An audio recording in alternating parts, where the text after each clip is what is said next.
Bonjour à tous, bienvenue dans notre webinaire A Taste of Governance sur le thème des entreprises à mission.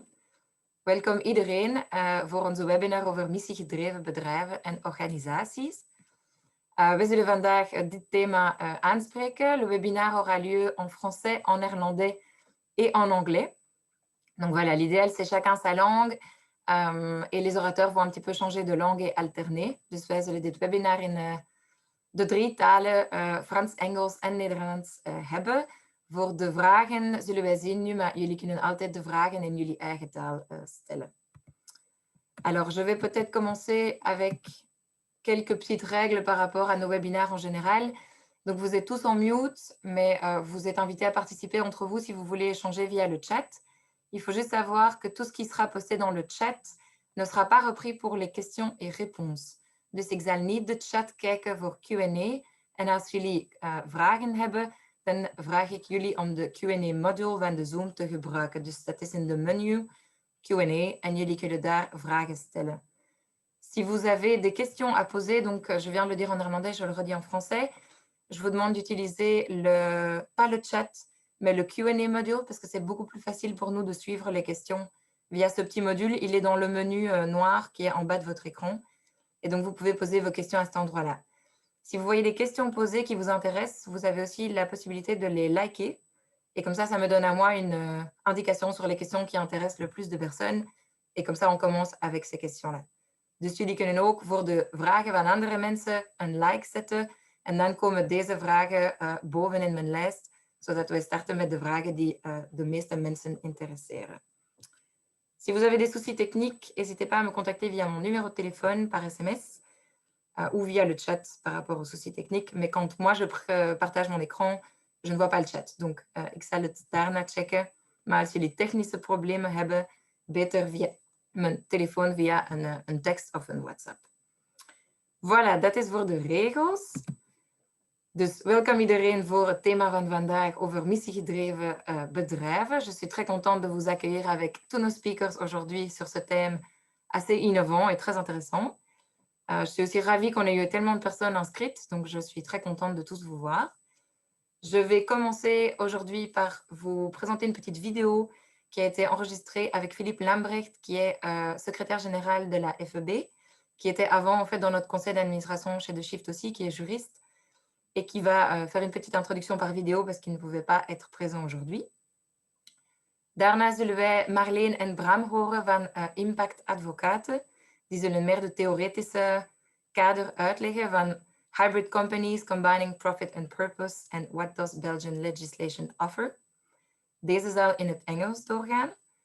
Ensuite, on aura Thomas et Christian qui vont nous présenter le cas de IBA et comment est-ce qu'une entreprise a mis en fait vraiment en place ce type d'outils. Et on terminera par des questions-réponses et quelques petites conclusions à la fin de l'événement. Je reviendrai par rapport au Q&A, mais je vais d'abord vous partager la vidéo de notre ami Philippe. Alors, nous y sommes. Je vais vous partager mon son aussi. Oups. Voilà. Eh bien, bonjour à toutes et à tous. C'est un plaisir pour moi de participer à ce webinaire aujourd'hui. On m'a demandé de vous dire quelques mots sur la notion d'entreprise à mission et de le faire un peu dans le cadre du mouvement actuel des objectifs de développement durable, de la responsabilité sociétale de l'entreprise et également de tout ce qui est la gouvernance d'entreprise. Et peut-être que simplement, il faut comprendre que nous sommes en présence d'un mouvement mondial. En effet, énormément de choses sont en train de bouger, de changer. On reproche très souvent aux sociétés, par exemple, d'être court-termistes. Il n'y a pas moyen d'ouvrir un journal sans avoir ce reproche. Mais en fait, je ne crois pas vraiment que l'on sait ce dont on parle lorsque l'on parle de court-termisme des entreprises. En fait, je crois que ce sont des gens qui simplement ne savent pas très bien comment fonctionnent les entreprises et quels sont les objectifs et les missions des sociétés, des entreprises. Et donc, je voudrais essayer d'apporter un petit peu de clarté dans tout ça. Si on regarde par exemple le temple du capitalisme que sont les États-Unis, bien, même dans ce pays-là, les choses sont en train de changer. Est-ce que vous savez, par exemple, que Larry Fink, qui est le CEO de BlackRock, et BlackRock, c'est, sinon le plus grand, certainement un des plus grands gestionnaires d'actifs financiers au monde, eh bien, ce monsieur Larry Fink écrivait en 2019 au CEO des sociétés dans lesquelles BlackRock investit en déclarant deux choses. La première, c'est que BlackRock, en tant qu'investisseur institutionnel, a une profonde responsabilité à l'égard des investisseurs à long terme, comme par exemple les fonds de pension. Et donc, BlackRock promeut la création de valeur à long terme. Deuxième chose qu'il nous dit à l'époque, une entreprise ne peut pas générer des profits à long terme sans adopter un purpose. Et un purpose en anglais, ça se traduit par but, par mission. Et au même moment, la Business Roundtable, on peut difficilement considérer qu'il s'agit d'extrémistes de gauche. La Business Roundtable, qui regroupe des CEO d'un très grand nombre d'entreprises, de très grandes entreprises, adoptait clairement une approche de création de valeur durable pour la société et pas seulement au profit des seuls actionnaires. Et donc, c'est vous dire qu'il faut quand même un petit peu relativiser les choses. Quand vous entendez des mouvements pareils, ça vaut quand même peut-être la peine de se poser la question sur ce postulat, non fondé d'ailleurs, du court-termisme des sociétés. À la FEB, on a d'ailleurs bien mis en valeur ces évolutions et dans notre magazine de décembre 2020, Reflect, notre administrateur délégué, Peter Timmermans, écrivait que le monde des entreprises doit considérer la durabilité comme le moteur transversal de la croissance et de la création de prospérité. Sur le plan mondial, nous connaissons tous les objectifs de développement durable des Nations Unies, mais nous savons aussi que ces objectifs sont de plus en plus pris en compte dans les stratégies et les missions des entreprises. De nombreuses recommandations volontaires, certes, mais quand même des recommandations existent. Pensons par exemple à l'OCDE qui plaide en faveur d'une responsible business conduct. En outre, on a une matérialisation de tout cela dans les stratégies d'entreprise. On peut penser par exemple à Danone, à IBA dont on parlera tout à l'heure, mais aussi à un sondage qui a été réalisé hier lors de l'événement virtuel de rentrée d'Euronext et de Gouberna, où, si je ne me trompe, à peu près 60% des participants ont indiqué que la prise en compte des intérêts des parties prenantes et des objectifs environnementaux, sociaux et de gouvernance, les fameux ESG, était au cœur de leur stratégie, ou en tout cas une priorité discutée au sein de leur conseil d'administration. C'est donc bien d'une réalité qui se retrouve de plus en plus dans le cadre de la gouvernance des sociétés. Et je voudrais vous donner deux exemples. Le premier au niveau européen. Nous connaissons tous le Green Deal, le programme ambitieux de la Commission européenne pour essayer de relancer notre économie, mais dans une perspective qui prennent beaucoup plus en compte les enjeux climatiques, les enjeux énergétiques, les enjeux sociétaux. Et dans le cadre de ce Green Deal, il y a un plan particulier, un plan d'action de la Commission européenne en faveur d'une gouvernance plus durable, sustainable governance, comme il l'appelle, et d'un devoir de vigilance à propos de la chaîne de valeur des entreprises. C'est le commissaire Reynders qui est en charge de ce plan, et cela s'ajoute à une proposition d'adaptation de la directive sur les informations non financières, qui est, elle, une obligation d'information et de transparence qui existe déjà depuis quelques années pour les grandes sociétés, ce qu'on appelle les PIEs, et qui vous oblige à faire un reporting annuel sur vos objectifs de développement durable. En Belgique, nous avons également un certain nombre d'instruments. Je ne vais en citer que deux pour ne pas être trop long. Le premier, c'est le Code belge de gouvernance d'entreprise. Code belge de gouvernance d'entreprise 2020, qui a été adopté par la Commission, c'est la 3e édition du Code de gouvernance d'entreprise. Eh bien, si on lit les principes 2.1 et 2.2 de ce Code de gouvernance, on lit ceci. Le Conseil poursuit une création de valeur durable par la société et élabore une approche inclusive de la création de valeur qui équilibre les intérêts et les attentes légitimes des actionnaires et ceux des autres parties prenantes. Avouez qu'on est quand même bien loin de la seule valeur actionnariale. Deuxième exemple que je voulais vous présenter, l'article 1.1 du Code des sociétés et des associations qui dit ceci. Une société a la possibilité de définir dans ses statuts ses buts et sa mission, et on précise alors, un de ses buts est de distribuer ou de procurer à ses associés un avantage patrimonial direct ou indirect, mais il s'agit bien de un de ces buts. Et donc, on peut parfaitement prévoir d'autres buts. L'outil juridique permet donc de transformer ou d'adapter vos statuts de manière à inscrire votre mission dans vos statuts, ce qui est vraiment l'élément le plus important de la gouvernance de la société. Et donc, c'est même au cœur même de l'invention de la révolution industrielle, c'est-à-dire la société à responsabilité limitée que l'on connaît pour les grandes sociétés sous le terme de société anonyme, que l'on peut désormais ajouter au but de création de valeur pour les actionnaires, un but également de création de valeur durable qui tienne également compte des intérêts des autres parties prenantes. Je pense vous avoir ainsi convaincu que les sociétés ont dans les mains les éléments nécessaires pour adapter leur statut à la mission ou aux missions qu'ils souhaitent poursuivre, et je vais sans plus tarder vous laisser poursuivre ce séminaire. Je vous remercie pour votre attention.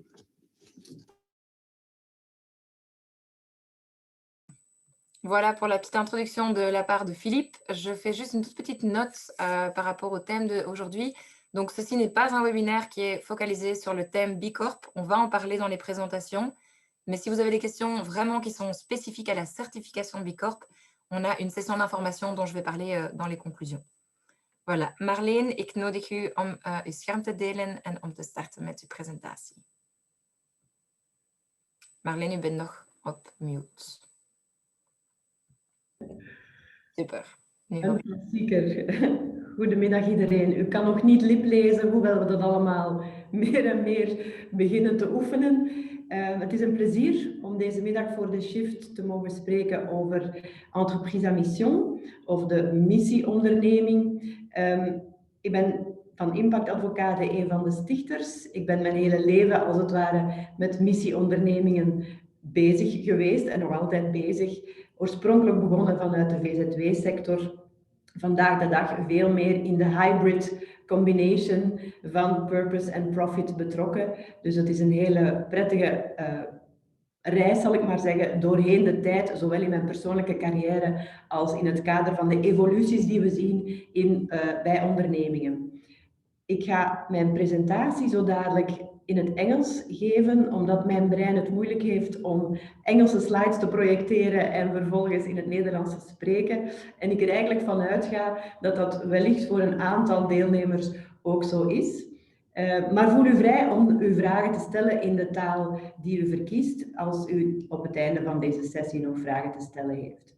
Dus ik open nu even mijn presentatie. Met een beetje geluk gaat dat heel vlot. Voilà. En kijk. Goed. Hybrids. Ik heb dat als... I took the name hybrids for those enterprises combining profit and purpose under Belgian law. Normally my colleague Bram van Balen would also be present, but he had some trouble with his agenda and a double booking. But I think he will join us later. So in any case, this is a topic that is really in the passion of both our professional activities. Purpose and profits, what's the spectrum and what's the legal scope? Because it is, of course, terminology that we use easily, but in the end, we like to know what is it really about. So I really find it useful to give you the spectrum of those combinations of profit and purpose that we can find on the field. On the left-hand side, of course, the pure non-profit entities which only work for a certain mission. They live from subsidies and gifts and sponsoring. So those are today very rare because a lot of the non-profit entities also evolve into more commercial activities. At the right-hand side of the spectrum, we have the pure for-profits who only work for shareholders' profits. And like Philip Lambrecht said earlier in his introduction, this also is becoming a very rare species of enterprise. Then you have the non-profits with income-generating market activities. One could think about a hospital or a home for the elderly who have a cafeteria or who have a little shop where they sell stuff, a restaurant. This is a typical example of a combination of income-generating market activities. And then you have the companies financing CSR projects apart from their own regular activities. One can think about a big pharmaceutical company who supports an NGO who is working in developing countries and that way also contributes to corporate social responsibility. This has been the case for a long time, but we are now evolving into more interesting formulas and typical social enterprises. Social enterprises which in several cases have no or limited financial return for the shareholders, but who want to work in market activities with specific groups of, for example, unemployed people. These are the typical enterprises that we find in the social economy. And then there's the socially responsible company, the CRS, if I may call them like that, who also aim for societal impact included in their own activities. Those are more and more becoming common, and especially the SDGs contributed to that, and special trends that Philip Lambrecht already indicated in his presentation. So on the left-hand side, these are mostly the non-profits, and those are described in Articles 2 to 4 of Book 1 of the Code of Companies and Associations. And those on the right-hand side, or of course the for-profit companies as defined in Article 1 of Book 1 in the Code of Companies and Associations. For those on the right-hand side, there is a label called B Corp. I will not talk long about that, just very shortly, because the next speakers will introduce it more, and on the 11th of February, you will get more information. But it's a label which really indicates that you are becoming a very sustainable company, including a lot of the sustainability goals, the SDGs, in their daily business, in their daily operations. You also have the possibility under Belgian law to be a cooperative company, and this cooperative company can be recognized, can obtain a recognition by government to be recognized as a social enterprise, een sociale onderneming, entreprise sociale. So those is a specific status under Belgian law that you can obtain as well. For a long time, we had a very strong brick wall between non-profit and for-profit. And that was a little bit of a pity, because of course, the very interesting evolution today is that we get more into hybrid combinations, into combinations of profit and purpose, into combinations between non-profit entities and for-profit companies. So that's the part that we at Impact Advocaten enjoy serving every day, because that's the specialty that we are used to and passionate about. On the left-hand side, of course, social enterprises mainly, and social entrepreneurs focus on social impact first, while on the right-hand side, mostly the focus on financial return is requested by investors. But when the two of them get together, we get a very interesting combination, what I would call an impact collaboration, impact investing, and everything that has to do with creating positive societal impact is of course due to the combination and the collaboration between social entrepreneurs and impact investors.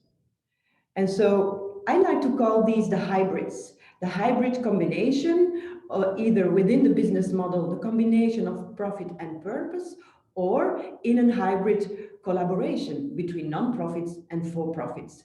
And this is, of course, a very interesting and very promising tendency and trend, because, of course, that's what we need for the future of our planet. I don't think I need to convince anyone anymore about that. So that's where we get the impact projects. That's where we get social innovation going, innovation where really entrepreneurs try to solve a societal problem by creating a business model around it. I will tell you more about that later and give you some examples.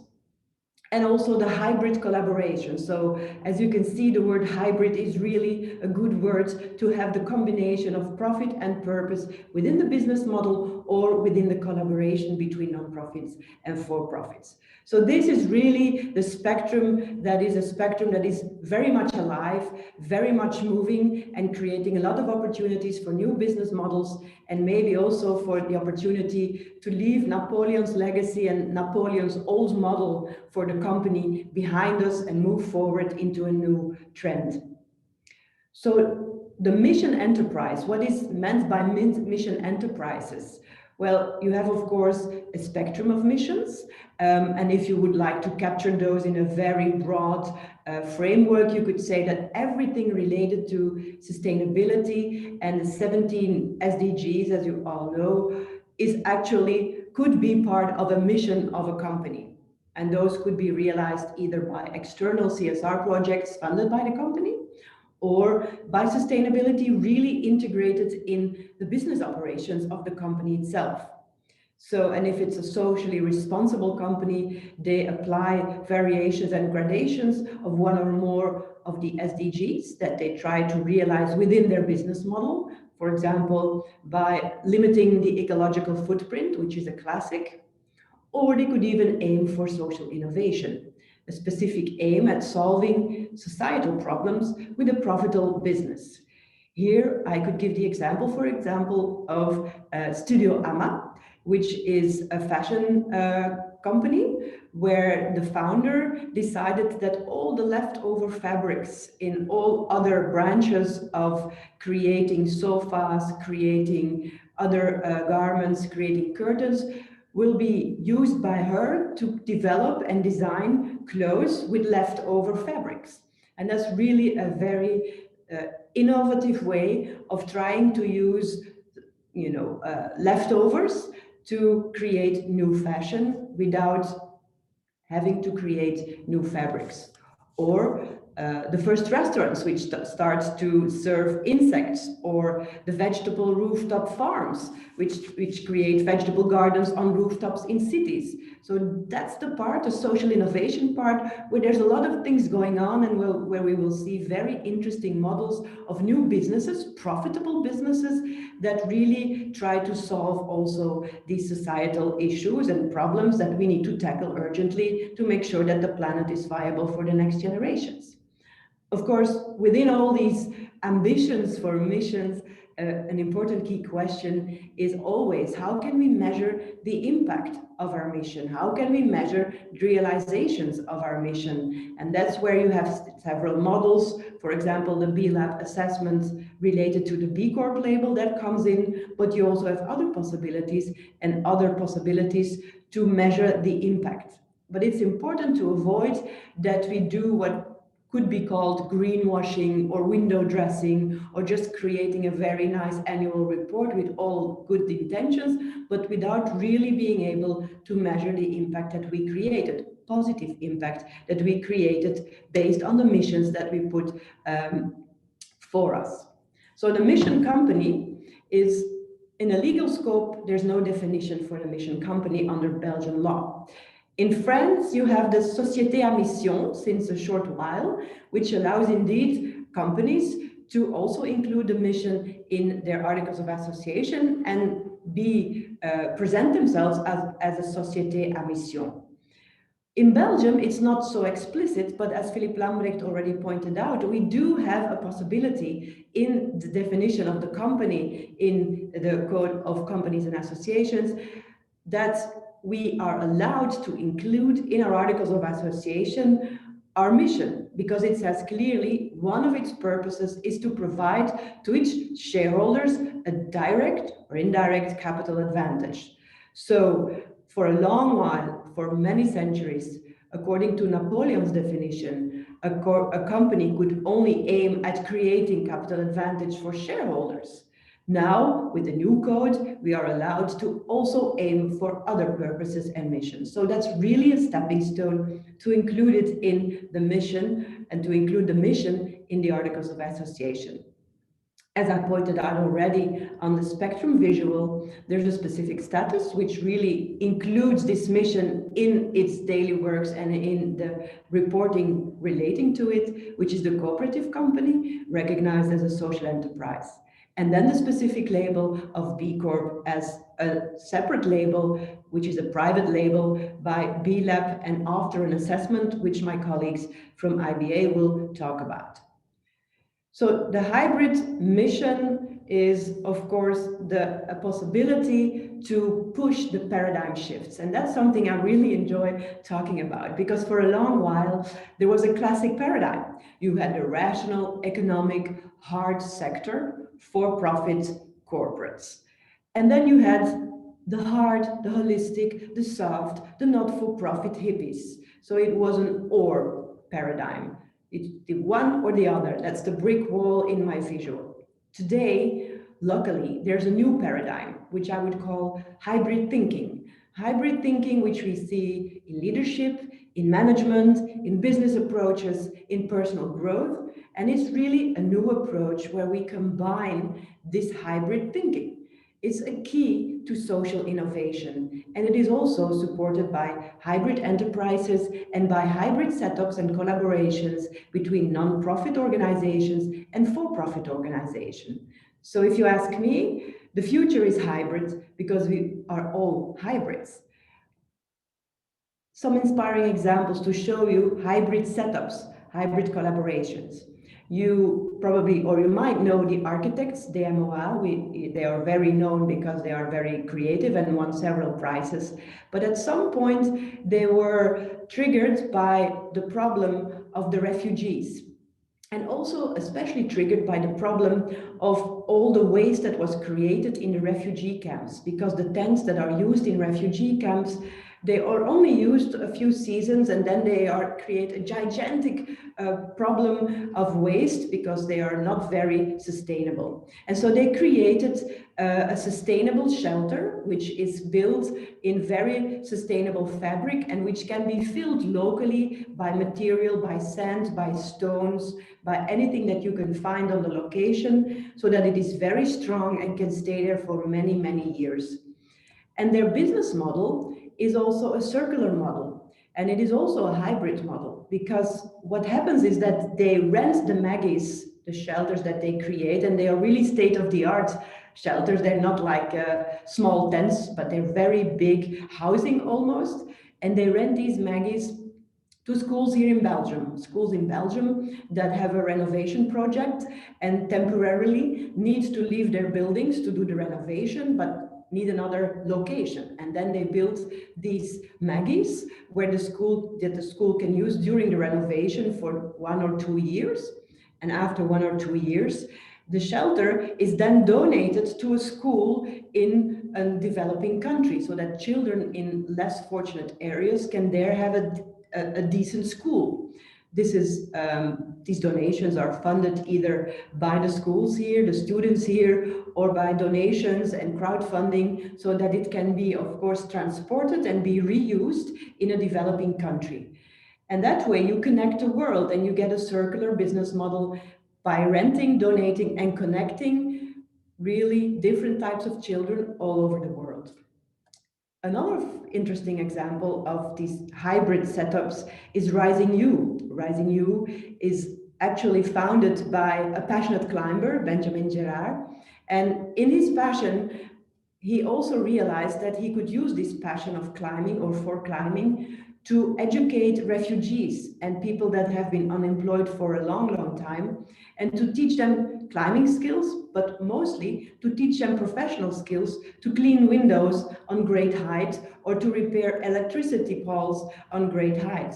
Because indeed in Belgium there was a big problem on finding these type of people to do these kind of jobs. So he created Rising You, And it's a combination of a non-profit entity and a for-profit entity who work together again in a circular model to educate these less fortunate refugees or unemployed people and create opportunities for them in the market of labor so that they can find decent jobs. And of course, a last example, which is very well known, I guess, for most of you, is Streetwise. You can see the little logo down there. It's the logo of Mobile School, and Mobile School was founded by Arnaud Raskin to create mobile boards in Latin America, mostly for street kids. But it was created in a non-profit, and of course, after a while, Arnaud got tired of always having to beg for subsidies and ask for money, and he decided that together with his team, they could also create a hybrid business model where they really developed coaching workshops and webinars and teachings for teams in commercial companies, and they could offer those as consultancy. And so they created Streetwise, the consultancy part of the hybrid business. And with the income that Streetwise generated, they could then fund new boards for the kids in the south of Latin America. So these are 3 examples, and I could talk a lot more and a lot longer, but I'm going to respect the time limit of these fascinating combinations where you have a very successful for-profit who then combines its activities with a non-profit, or the other way around, a successful non-profit with great ambitions who decides to combine it with a for-profit business model to create a circular business model, a hybrid business model. This is to inspire you, of course. And then the B Corp status very shortly, because my colleagues will talk about that a bit more, and they have a real case regarding this status, a specific label. And of course, there's 2 important clauses, and they will go into detail. It's the purpose clause. Material positive impact on environment, community, and society should be included in your articles of association. So that's a debate and that's a discussion that you do with your board of directors, with your employees, with all your stakeholders, with your shareholders, to see what's the purpose of this company, other than, of course, providing shareholders with a fair amount of dividend on their shares. What's the purpose we want to serve? So that's an interesting exercise. And then there's the directors clause, the directors who are bound to serve, of course, the interest of certain stakeholders. And you have to enlist the stakeholders in your articles of association. You cannot prioritize among these stakeholders. And the enforcement of it is exclusively granted to shareholders. So one of the purposes is that the company shall have a material positive impact on society and the environment taken as a whole, through its business and its operations. And you can find more info on the website there.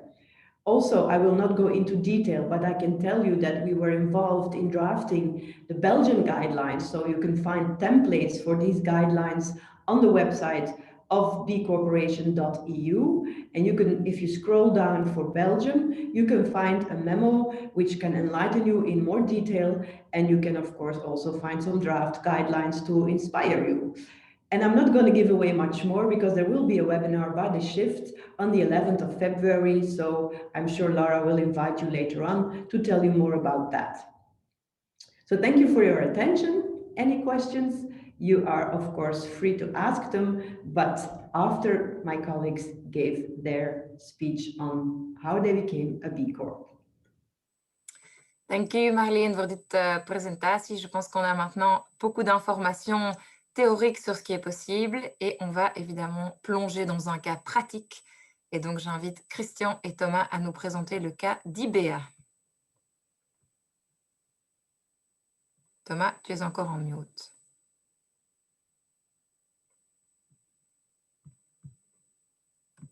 Het zou beter zijn. Voilà. Ja. Oké, bedankt Lara, bedankt Marleen. Ik zal mijn presentatie in het Frans doen met slides in English, too bad for my brain. I'll try to survive to that. Donc IBEA est une société d'engineering qui produit des équipements pour le traitement du cancer, notamment des accélérateurs de particules, mais aussi pour le diagnostic du cancer, ou pour la stérilisation médicale, ou pour la dosimétrie en radiologie notamment. Donc des applications sur base de produits industriels dans les domaines de la santé, et dans la plupart de ces domaines, nous sommes numéro 1 mondiaux.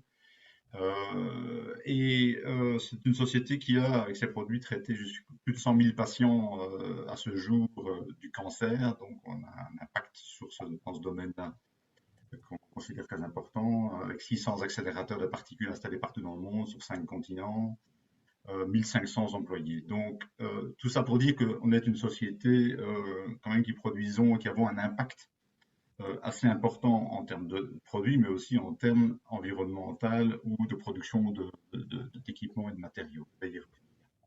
Ça n'est pas neutre dans ce qu'on va discuter. Depuis le début de la société, il y a 36 ans d'ici, la mission était déjà présente dans l'idée d'IBA, c'est de dire, eh bien, on va être construite autour, pas uniquement de générer du profit, c'est indispensable pour survivre, bien entendu, mais aussi dans le but de produire des produits positifs pour la société, et également d'essayer de garantir un emploi de qualité, notamment en Belgique, plutôt que de délocaliser complètement l'entreprise aux États-Unis, par exemple, ce qu'on aurait pu faire dès le départ. Donc il y avait déjà une notion de mission dans la pensée de Yves Jungen, le fondateur. Et au fil des années, on a essayé de structurer cette vision autour de ce qu'on appelle l'approche stakeholder approach, donc l'approche partie prenante, qui consiste à dire IBA a 5 parties prenantes, on la représente avec une étoile qui est à l'écran là. Il y a bien sûr les patients et les clients qui sont l'objet de nos produits. Il y a bien sûr le shareholder, les actionnaires, car nous sommes une société cotée en bourse, mais également la société est une partie prenante de la compagnie. La société, ça inclut aussi la supply chain, par exemple, qui est donc l'ensemble des fournisseurs qui tournent autour d'IBA, ils sont très, très nombreux, et les organisations autour de nous dans la vie civile. Alors, les employés sont évidemment une partie prenante pour IBA, et alors la planète, que l'on oublie souvent quand on prend des décisions dans une entreprise. Donc on essaie de la représenter dans notre vision des parties prenantes. Donc 5 parties prenantes qui déterminent un peu notre vision sustainability de la société. Et donc en pratique, avec différentes actions diverses au cours de la vie d'IBA, sur ces 5 dimensions, via les employés, via nos actions de charity, via des actions spécifiques que l'on prend vers nos clients ou vers les patients que l'on supporte, etc. Néanmoins, Marlene en parlait, pour éviter le greenwashing et éviter aussi de se disperser, on s'est rapidement posé la question, ok, mais comment peut-on quantifier tout ça? Est-ce qu'il est possible de rendre notre approche sustainability ou stakeholder approach quantifiable? Est-ce qu'il est possible d'en générer des actions bien précises? Est-ce qu'on peut se benchmarker par rapport à un cadre ou par rapport à d'autres entreprises? Est-ce qu'on peut à un moment donné être certifié dans un cadre évolutif qui nous pousse de plus en plus haut chaque année, tout en restant bien entendu profitable, c'est clair.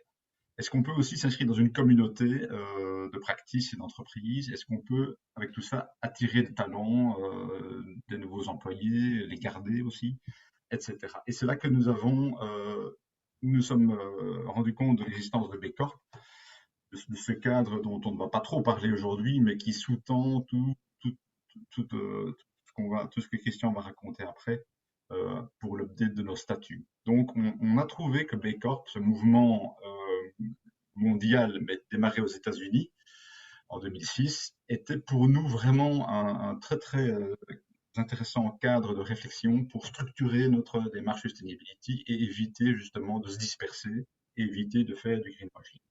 Donc, on s'est rapproché de ce cadre-là et on l'a pris vraiment pour dire, bon, ben, allons-y, suivons l'exemple des plus de 3600 entreprises dans le monde qui sont B Corp aujourd'hui et qui s'en inspirent pour progresser sur la voie du développement durable. Et alors, ce qui est intéressant dans le cadre B Corp, on ne pourra pas en discuter ici longuement, mais c'est que B Corp, ça couvre 5 parties prenantes, un peu les mêmes que les nôtres dès le départ. Donc pour nous, il y avait un très très bon meeting.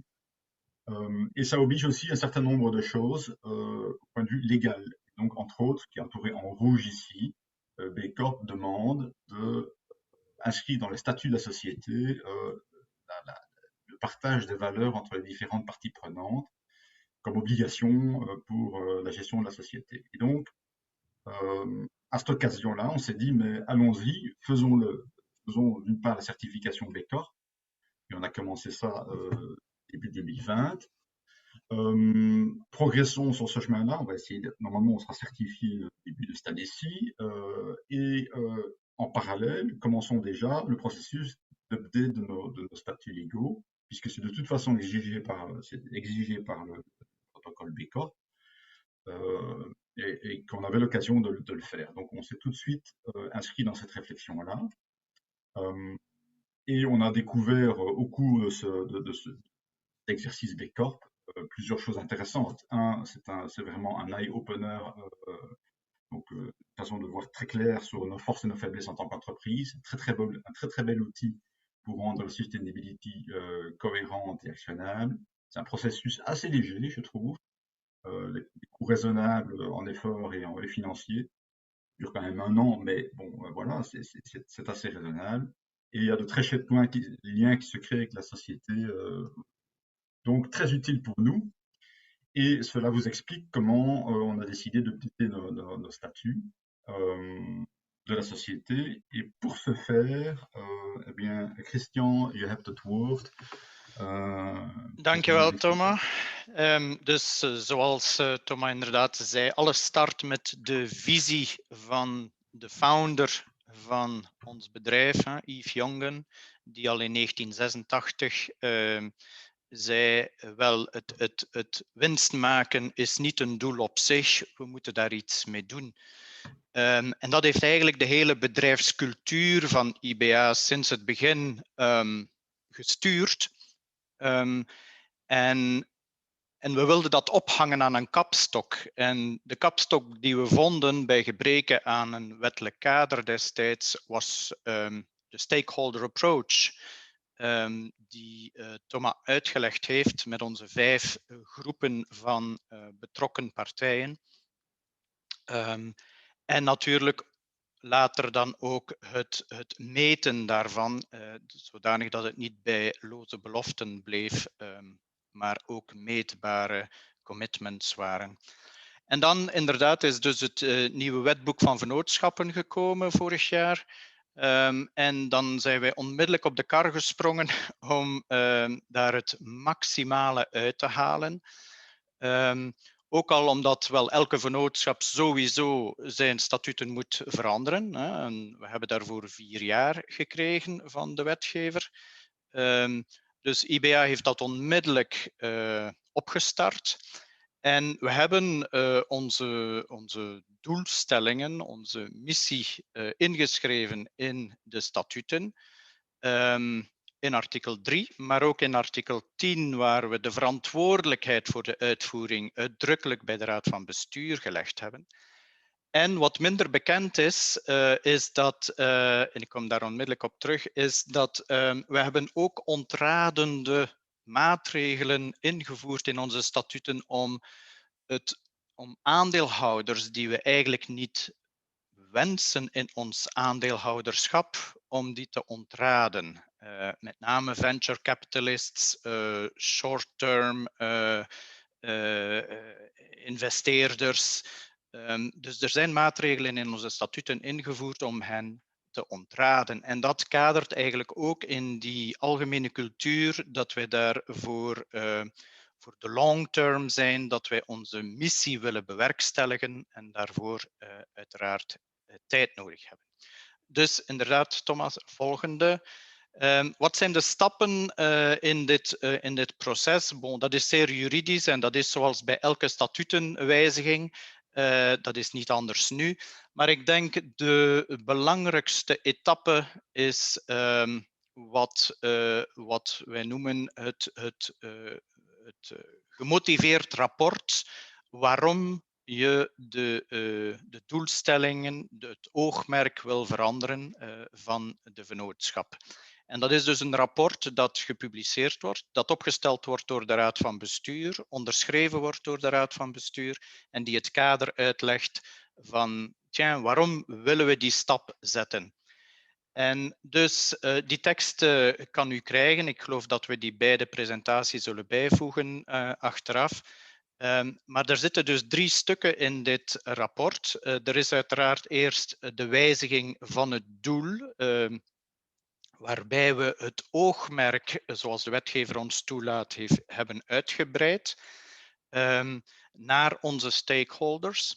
Er is een tweede stuk waar we de verantwoordelijkheid voor de uitvoering van die doelstelling bij de Raad van Bestuur leggen.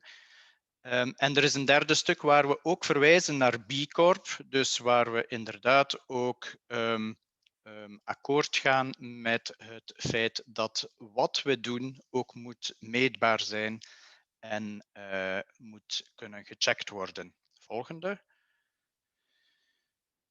Dus voilà, inderdaad, er is een uitzonderlijke, een buitengewoon algemene vergadering nodig om die wijziging door te voeren.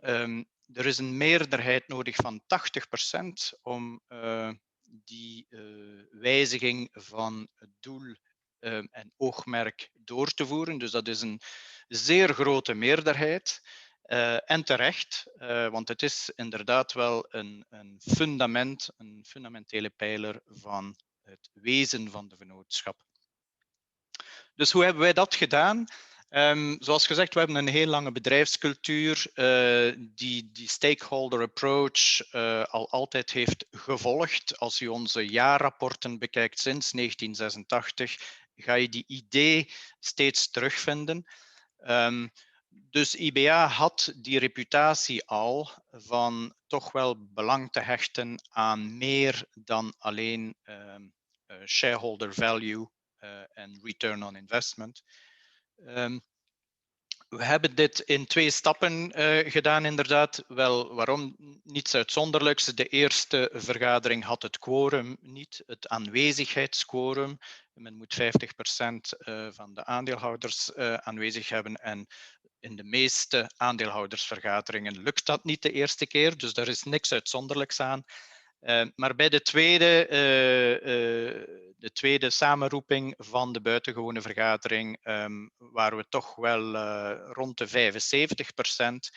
En ik kan u zeggen dat dit artikel 3 en 10, de wijziging in het algemeen, doorgevoerd is met een akkoord van 98% van de aandeelhouders. Dus hetgeen echt wel overweldigend is.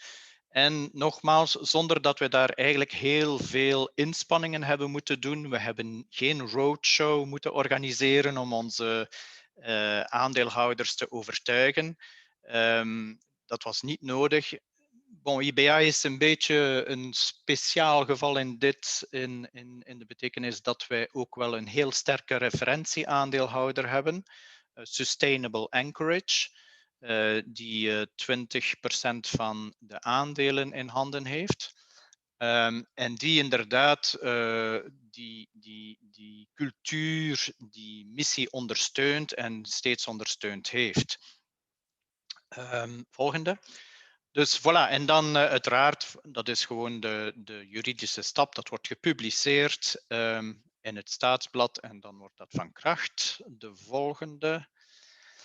En wat hebben we dan gedaan? Daar ziet u het, de tekst, de originele Franse tekst, blauw omkaderd, en de Engelse vertaling, waar we dus effectief de stakeholder approach hebben ingevoerd, zonder enige prioriteit in de lijst van stakeholders. Dat is ook belangrijk. Dus ze staan opgesomd, maar er is geen enkele prioriteit. De een is niet belangrijker dan de andere. En dan, zoals ik zei, hebben we dit ook toegevoegd expliciet aan de opdracht van de Raad van Bestuur, waar we dus in artikel 10, en nogmaals ziet u hier een blauw omkaderd originele tekst en de Engelse vertaling, opgelegd hebben om bij elke beslissing na te gaan of of die doelstelling inderdaad wel nageleefd wordt, of de 5 betrokken partijen inderdaad in overweging genomen werden bij het nemen van de beslissing. Dat wordt uiteraard ook gedocumenteerd in de notulen van de Raad van Bestuur, zodanig dat daar ook een spoor van blijft. Volgende. Ja, inderdaad. Ik kan u zeggen, dus onze Raad van Bestuur, die momenteel uit 8 leden bestaat, 5 van die 8 leden zijn onafhankelijke bestuurders. En van die 5 is er 1 onafhankelijke bestuurder die gespecialiseerd is in sustainability en dus de duurzame ontwikkeling van heel nabij opvolgt binnen IBA. We hebben ook de bijzonderheid dat naast de maandelijkse raden van bestuur er ook jaarlijks 2 keer per jaar een specifieke Sustainability Board wordt georganiseerd, waar de duurzaamheidsstrategie van IBA onder de loep wordt genomen, gekeken wordt wat er de afgelopen 6 maanden werd verwezenlijkt, waar de moeilijkheden liggen, waar de uitdagingen liggen en wat de plannen zijn voor de volgende 6 maanden. Dus er ligt heel veel nadruk op duurzame ontwikkeling in al zijn aspecten.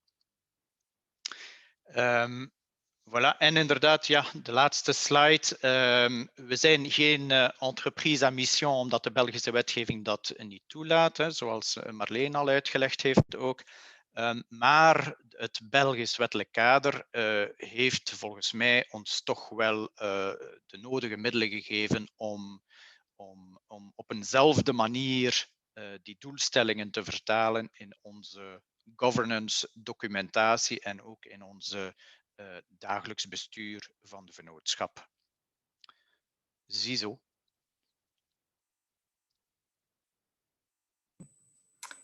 Super, merci beaucoup Christian et Thomas pour la présentation du cas d'IBA, de voir que c'est possible et qu'il y en a qui s'attellent à rendre tout ça concret. Je vous propose maintenant de passer à la partie Q&A, dus wij kunnen nu naar de question and answers gaan. Ik nodig iedereen uit om jullie vragen via de Q&A-module te stellen. Dat is makkelijker voor ons om te kunnen volgen. Et en plus, comme ça, vous pouvez voter pour les questions et comme ça, on posera les questions les plus intéressantes en premier. Et si vous pouvez indiquer dans vos questions à quel panéliste la question est dirigée, ça nous aide aussi. Certaines questions sont générales, donc elles ne doivent pas toutes être pour une personne en particulier, mais au cas où, ça aide quand même. Voilà, je vais commencer avec une question de Dirk Rambout de Passwerk, qui est à mon avis orientée pour Marleen, et qui dit « The social enterprise you mentioned in the cooperative company recognized as social enterprise, is this the same as the previous cooperative company with social aim, sociaal oogmerk? » Marleen, the floor is yours pour répondre à cette question. Ja, inderdaad. De coöperatieve vennootschap, erkend als sociale onderneming, is eigenlijk de nieuwe benaming van de vroegere vennootschap met een sociaal oogmerk. En als ik het goed voor heb, is Passwerk zo een van die pioniers met dat statuut. En heeft de wetgever ook voorzien dat de bestaande coöperatieve vennootschappen met vennootschap als sociaal oogmerk, dat die automatisch erkend zijn als sociale ondernemingen onder het wetboek vennootschappen en verenigingen. Dus het is een beetje het label dat hernoemd is, maar u kunt gerust zijn. Super, dank u Marleen. Ik heb nu een vraag van Olivier Chaput van Ecores, die vraagt, qui demande, je vais la dire en français, je ne sais pas si elle est dirigée à quelqu'un, mais c'est plus en général, si vous avez connaissance du rapport d'investigation de Lionel Astruc sur la fondation Bill et Melinda Gates, et si oui, qu'en pensez-vous?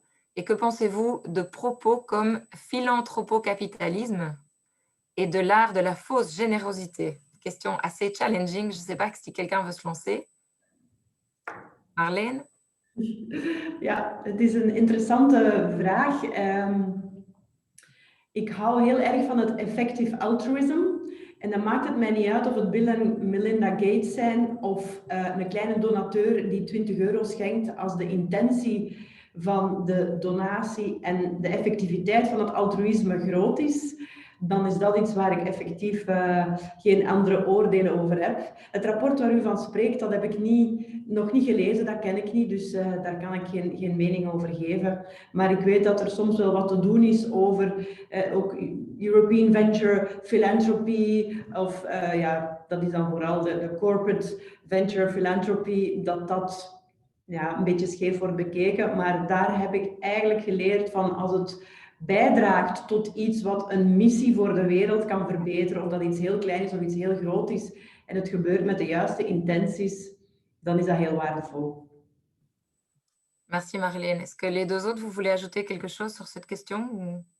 Peut-être Olivier, si tu es encore là, tu peux poster le lien du document ou de l'article dans le chat si jamais il y a des personnes intéressées d'aller plus loin.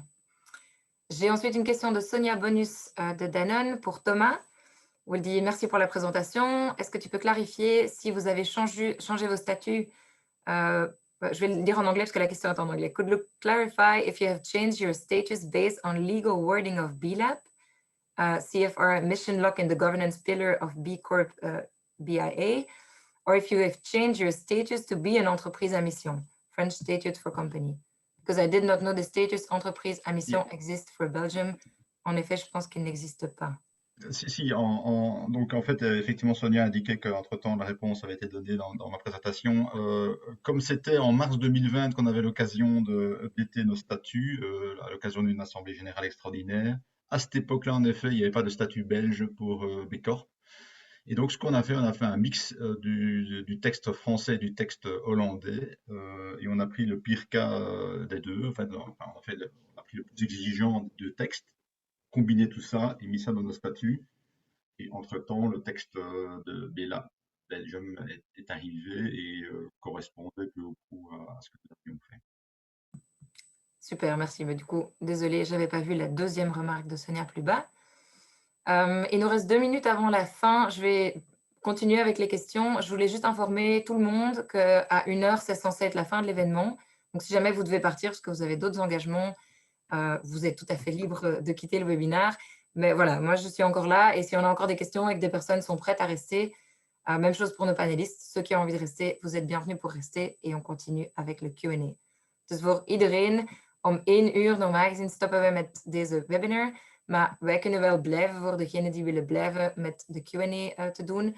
Dus voilà, als jullie moeten gaan, dan kunnen jullie zeker gaan. Maar als jullie willen blijven, jullie zijn vrij om te blijven voor de Q&A. Je vais à la question suivante qui vient de Pascal-Marie Barrican de chez Luminus. I will have a question. Have B Corp companies ever been bought by hostile FPOs? Or does the status change protect against takeovers? Am I wrong, or is one of the major competitors of IBA a General Electric business in the US, which is not really B Corp oriented? J'imagine, Thomas ou Christian, que c'est pour vous. Sauf si Marlène, tu as aussi un élément de réponse. So maybe I should answer in English since the question is in English. So as I think I mentioned IBA, at least in the case of IBA, we try to attract a certain category of shareholders and to not attract another category of shareholders.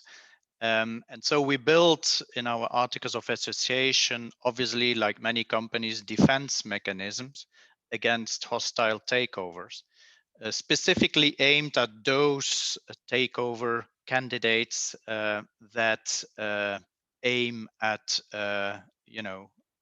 focusing on profit or profit only. So we feel quite comfortable that our articles of associations are protecting us against this. And we've always been very open about what we want IBA to be and where we want to be. And I think that also attracts the right shareholders. So we're not afraid about this. Merci Christian pour la réponse. Est-ce que Thomas, tu veux rajouter quelque chose ou c'est complet? Perfect. Super. Alors, j'ai une question suivante de personne anonyme. Many thanks for your presentations. My question is there any specific commitments in terms of taxation to engage into tax planning strategies? Is that good or bad management? and paying taxes is an important part of being a socially responsible actor. However, reducing the company's tax burden may be considered as good management. Is this part of the reflection? Est-ce que quelqu'un veut répondre à cette question? Marlene. Well, taxation is a different webinar, so that's maybe good to point out. And I think that what we definitely should avoid is that we create some sort of tax incentive to become a B Corp, because that really is not the true B Corp or any other mission. It's a bit like with the solar panels, and now people are furious because they lose a little bit of the tax relief. But of course, in the end, what we want to create is sustainable energy. And so that's a bit the same, I think, with different labelings and with different statuses. If you combine those with tax reliefs or tax incentives, then the true intention of being a true mission-driven company is lost a little bit, I think. So no, it's not part of my debate. Merci Marlène, et on envisagera alors de faire un webinaire sur le taxation. J'ai les deux questions suivantes qui sont plus liées vraiment à B Corp, donc je vais pour le moment pas les aborder et les laisser peut-être pour l'infosession qui aura lieu le 11 février. Du coup, je passe à la question de Xavier Michel qui demande quel impact sur la responsabilité juridique des administrateurs. Et ensuite, il note renforcement, notamment pour non-respect des statuts. C'est une question pour Marlene. Dus welke impact heeft het op de juridische verantwoordelijkheid van de administrators? Wel, de bestuurders die moeten natuurlijk rekenschap en verantwoording afleggen en in de eerste plaats aan hun aandeelhouders. En wat men zeker niet wil met de B Corp status is dat derde partijen bestuurders zouden kunnen aanvallen of dagvaarden omdat ze een aantal van de opgelijste missies en stakeholders doeleinden niet correct of niet voldoende zouden hebben nagestreefd.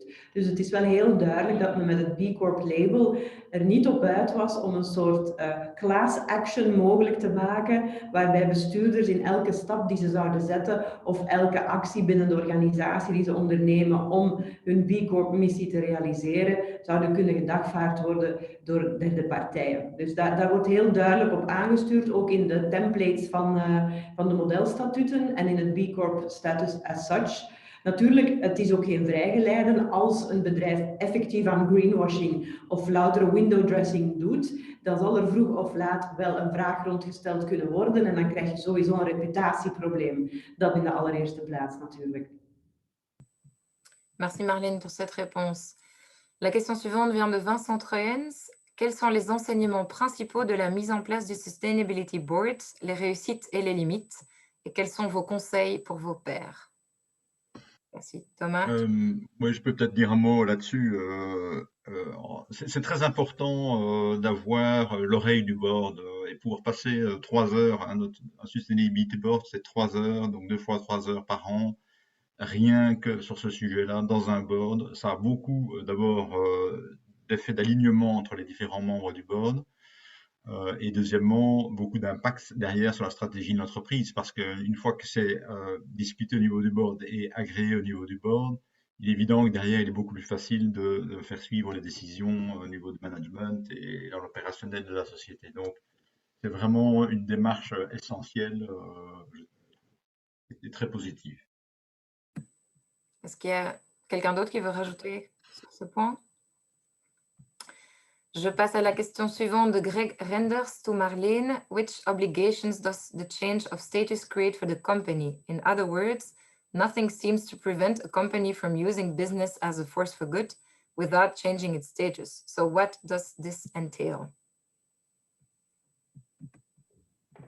No, clearly, I applaud any business that is used as a force for good, and that's also, I think, one of the baselines of B Corps in general.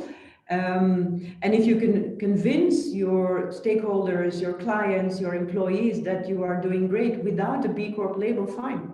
I think mostly the B Corp label is a label signaling to other parties, but also creating awareness within the company, among employees, among directors, among shareholders, that it is some type of moral compass that they committed to, and by really putting it also in the articles of association. And by doing the test and obtaining doing the assessment, it really creates an awareness.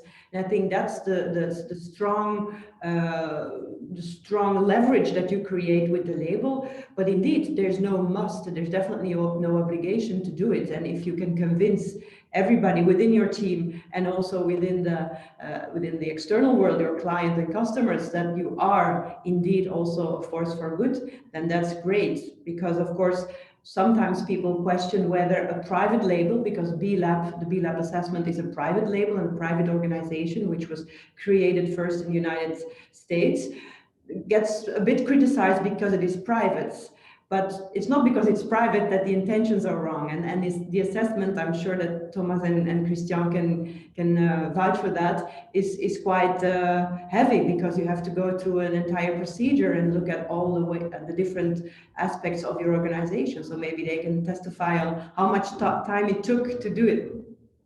I would like to add to that in our view, one essential point of putting that in the status is that the next CEO of the company cannot just say, I don't care about that.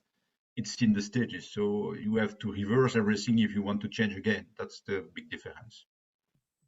Oui, ça, c'est un point très intéressant.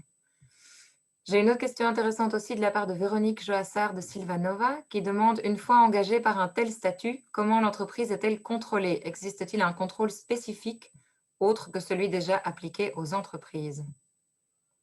Qui aimerait bien? Christian, not that I know. Well, I think that you have to do the assessment again every 2 years, I believe. That's true. And apparently every 2 years you also have to have better points, a better score. I don't remember what the score was of IBA, but I believe that the challenge is there to grow in your sustainability goals and in your B Corp status.